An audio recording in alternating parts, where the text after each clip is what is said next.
Saudaraku, banyak orang yang tidak faham bahwasanya memberi makan dan minum itu dalam Islam adalah salah satu cara untuk mendapatkan amal jariyah.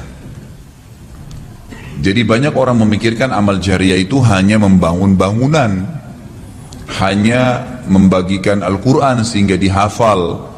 Intinya fisikal, bentuk materi saja atau material ya. Lebih ke masjid, lebih ke bangunan, lebih ke jalan, lebih ke sumur gitu kan.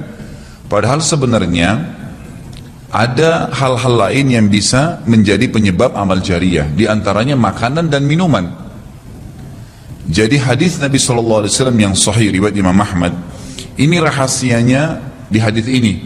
Kata Nabi SAW, ma wudi'a ta'amun illa wada'allahu fihi barakah. Tidak ada makanan atau minuman yang dihidangkan untuk orang lain kecuali Allah, atau dihidangkan buat diri sendiri juga masuk sebenarnya, kecuali Allah jadikan bagian dari makanan dan minuman itu berkah.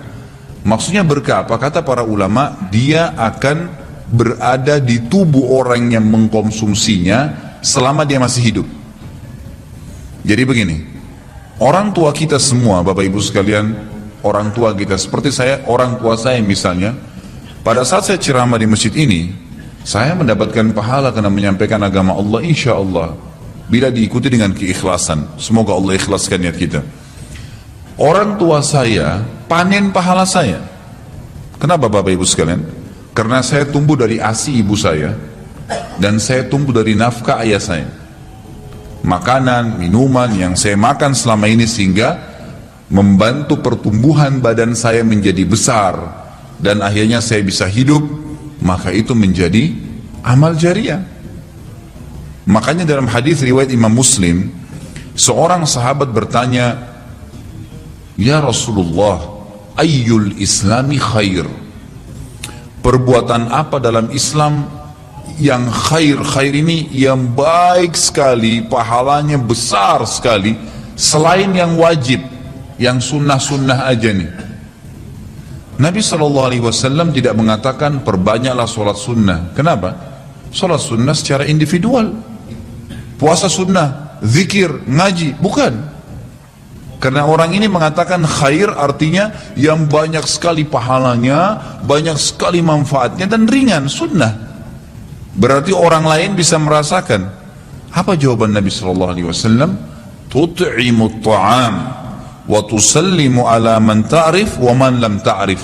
Engkau memberikan makan dan minum kepada orang yang kau kenal atau kau tidak kenal, memberi makan umumnya, dan engkau menyebarkan salam kepada orang muslim yang kau kenal atau kau tidak kenal. Tapi saksi bahasan kita potongan awal hadis ini, di mana Nabi SAW menjadikan amal yang paling baik, besar pahalanya dalam Islam, ternyata memberi makan dan minum orang lain. Kok bisa? Bukankah dalam secara akal kita, kalau kita makan dan minum, kan habis gitu kan? Ternyata yang dibuang oleh tubuh itu yang tidak dibutuhkan saja. Yang jadi, mohon maaf, air seni kita, air kencing dan buang air besar, jadi tinja itu yang tidak dibutuhkan oleh tubuh. Tapi yang dibutuhkan diambil, diserap gitu kan? Dia akan menjadi bagian daripada otot-otot, urat-urat yang memang membutuhkan pembaharuan, atau bahkan menjadi bagian daripada darah di tubuh kita, dan seterusnya. Tubuh kita terdiri dari 75% air, dan Allah SWT mengatakan dalam Al-Quran, a'udzubillahi minasyaitonirrajim, waja'alna minal ma'i kulli syai' hayy. Kami jadikan dengan air itu segala sesuatu bisa hidup, dan memang seperti itu. Manusia bisa hidup dalam sebulan tidak makan, tapi manusia nggak bisa hidup kalau sebulan nggak minum. Bukan sebulan, seminggu nggak minum. Makanya para sahabat, beberapa riwayat menyebutkan, seperti Abi Dzar radhiyallahu anhu, beliau mengatakan waktu beliau datang ke Mekah untuk mencari tahu berita tentang Nabi SAW, saking khawatirnya kalau beliau mengaku mau cari Nabi, karena semua orang yang datang dari luar Mekah mencari Nabi Muhammad SAW waktu zaman di Mekah itu digebukin atau dipukul. Dia dari suku Ghifar, dia khawatir. Maka dia bilang, karena khawatir saya ditahu orang asing, saya juga kalau beli nanti retorika bahasa saya berbeda, maka saya minum air Zam-Zam. Dan selama beberapa hari dia tinggal di Mekah itu 2 minggu cari Nabi SAW, 2 minggu minum Zamzam nggak makan apa-apa. Dan bisa, gitu kan, minum air. Beberapa sahabat juga dalam riwayat Bukhari menjelaskan, mereka pernah tinggal di Mekah selama sebulan tidak minum kecuali air Zamzam. Bisa hidup. Apalagi memang Zamzam punya kelebihan. Ya, Zamzam itu kata Nabi SAW adalah makanan dan minuman yang menyehatkan dan mengenyangkan. Tapi intinya air, gitu kan, intinya air. Fungsi air banyak sekali, kan gitu. Tadi kalau kita masuk makanan dan minuman dulu, memberikan makan dan minum dalam Islam ini sangat besar pahalanya, sebagaimana saya jelaskan dan termasuk amal jariah.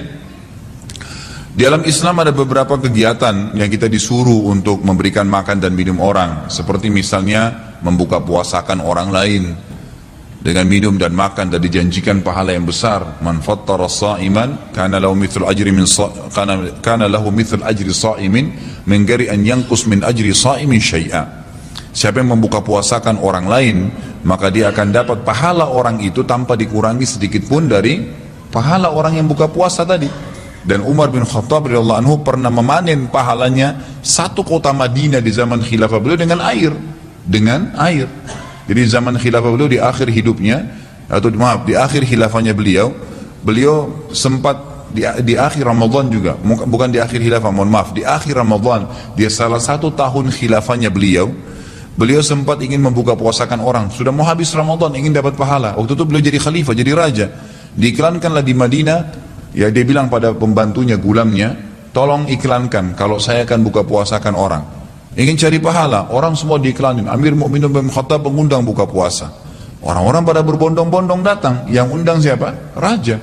Yang orang bayangkan ini akan ada kambing bakar, yang akan ada ini, akan ada itu, macam-macam. Raja yang undang, gitu kan.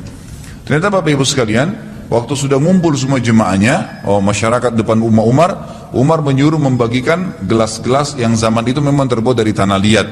Kemudian dibagikan satu-satu dan disuruh antri di sumur. Gitu kan? Karena memang mereka minumnya di sumur waktu itu, tidak ada sumber air yang lain, gitu kan. Mereka antri di sumur, lalu mereka ambil isi air masing-masing di sumur itu, antri kemudian sambil duduk. Setiap kali seseorang di antara mereka dituangkan air di gelasnya, mereka berkata, mungkin sebentar keluar kurmahnya, makanannya dan seterusnya. Begitu terdengar azan, kata Umar kepada pembantunya, sampaikan kepada seluruh muslimin, silakan berbuka puasa dengan air yang ada di tangan mereka. Maka dia pun mengatakan silakan buka puasa, dan selesai segelas air ini maka selesai buka puasanya Amir Mu'minin, gitu. Orang akhirnya bubar, tapi pada saat itu orang faham Umar bin Khattab ingin mencari pahala orang, gitu kan, ingin mencari pahala saja. Dan ini sudah saya tekankan, kalau menjelang Ramadan Anda juga bisa ikuti pengajian saya di YouTube, ada judulnya Dahsyatnya Ramadan. Salah satunya itu kalau tiba Ramadan, ikhwan, maka maksimalkan waktu membuka puasakan orang. Apa susahnya membeli sedus air, ya, air mineral, berapa harganya? 20.000, 30.000, 20.000 rupiah kalau nggak salah ya. Air mineral gelas, isinya berapa? 40 sekian. Baik, kalau kita bagiin di masjid, satu orang minum 1 gelas, kita dapat 48 pahala orang buka puasa. Nah, itu luar biasa, hanya dengan 20.000 rupiah. Tapi anehnya banyak orang tidak mau amalkan, padahal itu termasuk selain amal jariah, dapat juga pahala buka puasakan orang lain. Nabi SAW dan juga merupakan ciri para nabi-nabi, mereka itu paling senang mengikram tamunya, dan beliau menjadikan sebagai sebuah prinsip dasar dari iman kepada Allah dan hari akhir, sebagaimana beliau bersabda dalam hadis Bukhari Muslim, man kana yu'minu billahi wal yawmil akhir falyukrim daifahu. Siapa yang beriman, mengaku beriman kepada Allah dan hari akhir, maka dia harus mengikram itu, melayanin, memberikan makan dan minum, ya, mengucapkan tutur kata yang baik bagi tamunya. Intinya memberikan makan dan minum dalam Islam ditekankan sekali, karena itu juga termasuk, ya, amal ibadah, amal jariah dan amal ibadah yang akan mendapatkan pahala. Jadi ada 2 sisi pahala yang didapatkan selain amal jariahnya, selama dia makan dan minum kemudian itu masih ada di dalam tubuhnya, maka berarti itu akan terus menjadi amal jariah. Kata para ulama, dia akan terus menjadi amal jariah pada saat seseorang tumbuh besar. Kayak kasus seseorang manusia tadi, orang tuanya, ayahnya carikan nafkah yang halal, ibunya kasih ASI, dan dia tumbuh besar dari situ. Tumbuh besar ini ternyata menjadi otot-ototnya, menjadi komponen dari tubuhnya. Kemudian dia menjadi besar, lalu dia menikah. Dari komposisi tubuhnya tadi, ternyata ada yang mengalir di sperma dia kepada anaknya. Kemudian anaknya tumbuh besar juga dari situ, dan seterusnya. Jadi amal jariah selama masih ada manusia itu. Jadi seperti itu luar biasanya gitu.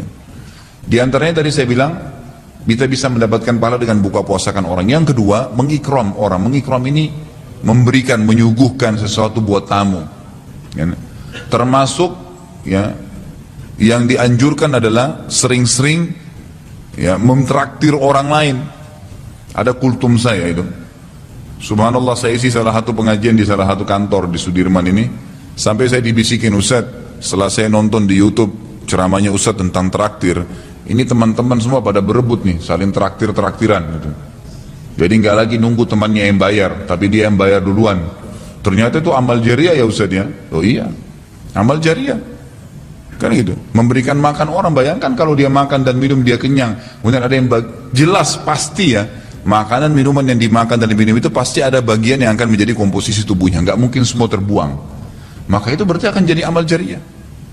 Apalagi kalau dasarnya yang kita berikan makan orang-orang yang bertakwa, orang soleh, luar biasa, makin kuat dia beribadah. Ciri Nabi Ibrahim alaihissalam, Nabi Ibrahim itu malah luar biasa ikramnya, ya. Dia suka dengan tamu, sampai-sampai kalau dihidangkan makan, cirinya beliau nggak pernah makan sendiri. Pasti habis dihidangkan makan, dibuka pintu rumahnya, siapapun lewat dipanggil makan sama dia.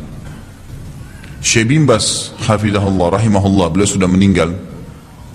Salah satu muridnya menceritakan, beliau itu punya rumah, ya, rumahnya dia di belakang atau di samping rumahnya itu ada sebuah tempat yang kosong, pakai AC, ya dilapangkan seperti masjid inilah. Setiap hari beliau menyiapkan makan siang dan makan malam untuk 600 orang. Setiap hari. Siang itu untuk 600 orang, malam untuk 600 orang. Jadi 1200 orang yang makan setiap hari. Atau 1200 porsi lah ya. Kalau orang yang sama makan siang dan makan malam. Sampai-sampai beliau bukan mengundang ya, enggak diundang orang. Jadi awal-awalnya saja diiklanin. Jadi kalau sudah tiba waktu makan siang, yang lagi nyapu jalanan mampir, yang lagi lewat mampir, yang muridnya mampir, yang kerabatnya mampir, pokoknya mampir 600 orang. Siang malam, tiap hari sampai belum meninggal. Itu bagaimana mereka mengikramnya. Kadang-kadang kita subhanallah, makanan kita taruh di kulkas sampai rusak, nggak mau dibagi kepada orang. Pelitnya luar biasa. Kalau buahnya lagi berbuah dibungkus, nggak mau dibagi ke orang lain. Padahal sebenarnya rahasia untuk menambah berkah sesuatu benda, rezeki kita, itu diinfakkan dulu. Kata Nabi SAW di dalam hadis Bukhari, Allah SWT berfirman, ya ibna Adam, anfik alaik, wahai anak Adam, infak dulu baru saya infakkan kepadamu. Artinya baru saya berikan, bukakan rezeki itu. Kita kalau mau otomatis ya, spontan, begitu dapat makanan, ada makanan terus langsung dibagi langsung pada saat itu. Nih, bagi sama teman misalnya, atau dikata porsinya sebagian, atau kita beli bungkus yang lain. Ini saya beli satu bungkus makanan 10.000, beli satu bungkus yang lain khusus kasih fakir miskin, sebagai tanda syukur terhadap makanan tadi itu. Langsung diinfakkan. Itu spontanitas, tidak berhenti rezekinya tuh.